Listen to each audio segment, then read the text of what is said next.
ሰላም ቤተሰብ እንዴት ናችሁ? እኔ ማዕበል እባላለሁ። በዛሬ ቪዲዮ ስለ አራቱ መሰረታዊ የልህቀት ክህሎቶች የሚባሉ ነው የምናየው። አኮርዲንግ ቱ ስቴፈን ኮቪ which is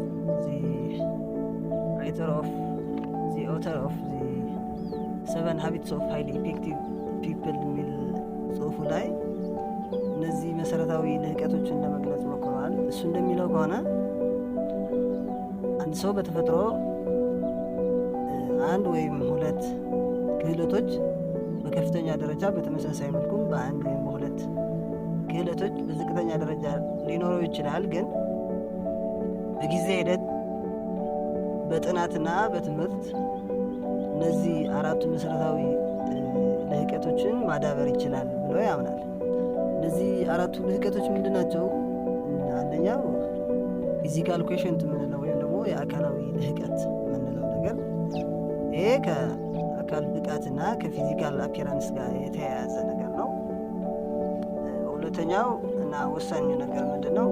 ኢሞሽናል ኩዌሽንት የምንለው ወይም ደግሞ የስሜት ልህቀት የሚባለው፣ ይሄ ሰዎች ስሜታቸውን እንዴት ይገዛሉ የሚለው ወይም ደግሞ የራስ ስሜት የመግዛት ክህሎትና የሌሎች ሰዎችን ስሜት የመረዳት አቅም የያዘ ነው ማለት ነው።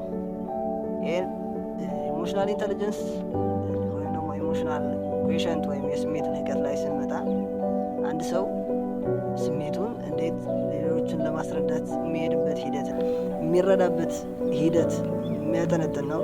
ብዙ ያልተወራለት እኛ ሰዎችም በቅጡ ያልተረዳ ነው ልህቀት ነው።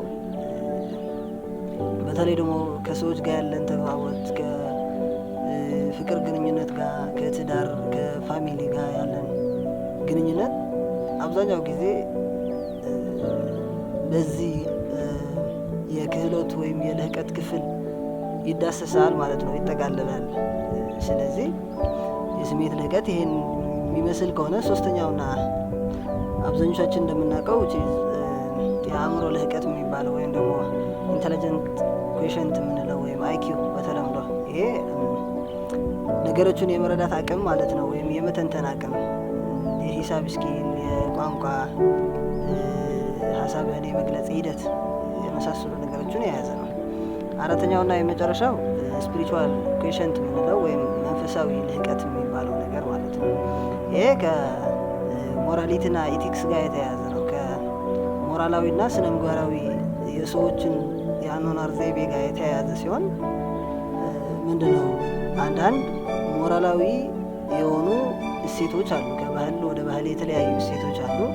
እንዴት ነው አንድ ማህበረሰብ እነዚህ ሞራላዊና ስነ ምግባራዊ የሆኑ እሴቶችን ከትውልድ ወደ ትውልድ የሚያሸጋግረው የሚለው ነገር የያዘ ነው ማለት ነው። እነዚህ አራቱ መሰረታዊ ልህቀቶችን ማዳበር አንድ ሰው በተሰማራበት አውድ ውጤታማ ለመሆን ያግዙታል በሚል ይህን ቪዲዮ ለመስራት ሞክር ያለው።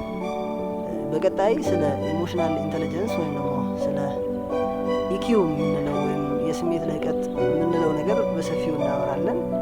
ለቀጣይ ቪዲዮ ይህን ቪዲዮ ላይክ አድርጋችሁ ቻናሌን ሰብስክራይብ